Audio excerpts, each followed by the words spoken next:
So I started, I think... What's your name? Sorry, my name is Frederik Heyman, yeah. I started 10 years ago, I think, or 12 years ago at the Royal Academy of Fine Arts in Antwerp. Studied graphic design, my first master degree. And after 4 years, I didn't feel the proper way to express myself in graphic design, and I wanted to find another media to express myself, and I went to study photography to kind of complete it. And in these last 2 years of photography, I kind of slowly went into the direction of fashion photography because of the students of the Fashion Academy in Antwerp. And out of this, it wasn't really the first intention to go into fashion, but out of this it kind of came rolling, and I found a nice way to express myself. It's like an extra, it's not only a personal work, but you have like extra elements as the fashion part, models, makeup and hair and sets, and it was a whole new world. It kind of challenges me at the same time. And out of this, there were no models in the films. And in this one, no, so that's a new change. Like for Momi, this was the collaboration. Like Momi was asked by Bulon to create 3 movies based on their archive, and then Katebo asked me if I could do this.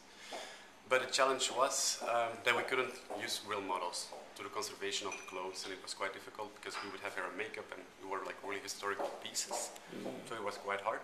So I asked my friend Wout, we worked before once, because I saw some personal work of him where he made scans of clothes and things, and kind of had them animated and moving. And for me, it made like the perfect match to this kind of obstacle for the moment, to kind of have the clothes moving in the video. And so we talked about things. We draw the whole concept, like how can we make like 3 movies, make them interesting, how to have the clothes scan in 3D, which is a quite new process, and to make it look real and exciting at the same time, because you don't have any movement, you don't have any model moving, you don't have any extra elements, so you need to build a whole world, and at the same time make it look realistic, which is quite of a challenge. So then we came up with, So tell me about how you came up with the 3D scanning and how you made those. It's a process I developed for David Klaubaert. He's a video artist from Belgium. The first time I did it, it was in August last year for a movie for him where we scanned people that we used in the movies. When you scan people, you have to scan them from like every angle? Yes, we take about 20 photos from every angle, and then they get processed by a computer, and then we have a 3D model. So how did it work in this case? We took, I think we took 2 more pictures from every, I think 72 pictures or something from every, from every piece. Every historical piece. And they get processed by the computer. I clean them up, and then we put them in a scene. We build a scene around them. Yeah. And how to build those particular scenes? It was very monumental. That was the first intention, right? Like we wanted to be like super dramatic at the same time, and big, impressive, and realistic, I think. And at the same point, we wanted to include the lights also as like the main like red line. Red thread, do you say it in English? Throughout all things. So they need to have like neon lights, and the neon lights would cast the lights on the clothes, and by each scene it starts from really dark, like clair obscur, to a complete lit scene, and that was like the point. So, and we also had a clear idea about how the music would sound. Yeah. So every set was built around a certain idea about the music. And like as well, like in the concept initially, it was like we had always like 3 historical pieces, which was a guideline for us. First one was like kind of in the industrial period, like 1850, around that period. Then did you have anything to do with picking them out, or Kat picked them out? Yeah, we did it together. Like, Kat, of course, give like the first like step and say like, do you like some? And then we kind of like look at like which are the easiest to scan, or which like would represent the best in a 3D scan. So we like color-wise and pattern-wise and this whole thing. So, but the nice thing was like they have their own world where they come from. Like the old ones have like this. To me, they feel like really dark and industrial, like this whole thing, like you can grasp. And this thing we try to reflect in the sets as well, like these dark industrial big scenes, like with a lot of metal and epic stuff. Yeah. And then, for example, we had the Dior dresses, like from around like 1920s, 30s, I think. It was like super classy, dreamy, like lots of lights and sparkling stuff. And this we reflect in the sets as well, like these glass balls and huge things. And then it evolves into like more postmodern feeling, and the music as well. So like more poppy colors, wooden textures, and the music evolves at the same time, like from a dark industrial sound, more bells and strings, and then to this more electronical mix, like suddenly. So it was this whole concept, and which kind of led to this whole movie.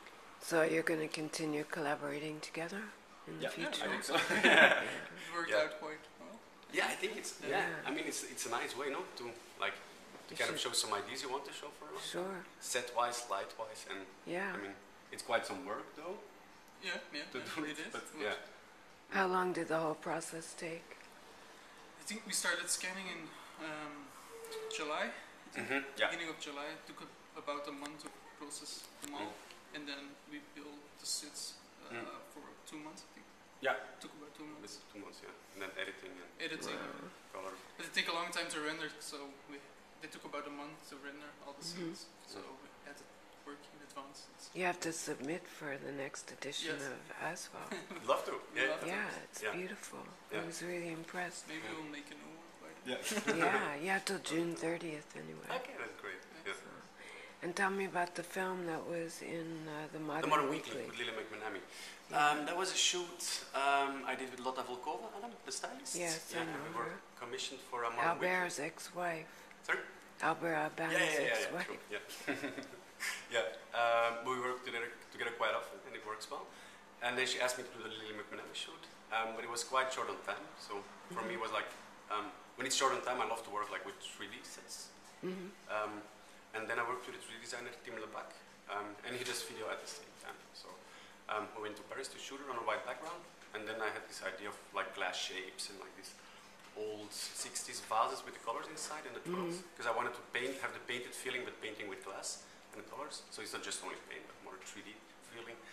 And this is what I included in the pictures. Like this whole Tim made this 3D for me, and then at the same time Tim did in the video whole like 3D moving stuff and with Lily McManamy. She was amazing to work with. The way she moves and the whole attitude and the lips and how she. Those lips. Yeah, the lips are crazy. I've never seen anybody. They were burned on my eyes, I think, for 3 weeks after editing. So she was. I mean, her lips are even more impressive than Mick Jagger's. They're like pillow lips. That's the thing. So And how was it that Modern Weekly came to you? Because they commissioned the film, right? Yeah, they commissioned the film. Yeah, it was through Lotta Volkova, because they're in contact. And a Lotta invited with Shawe Ye. Yeah, true. Yeah. Great. So what's your next project? Now we have a few things ahead. We're working as well now on a video for Wanda Nilo in Paris. For Wanda Nilo, it's from Peter Bersch. Okay, I know Peter. Yeah, it's nice.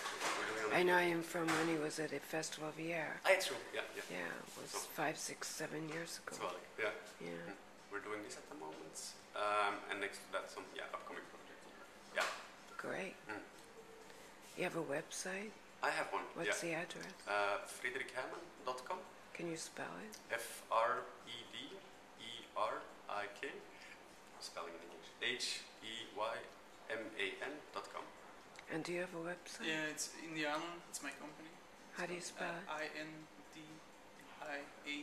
INDIANEN.BE.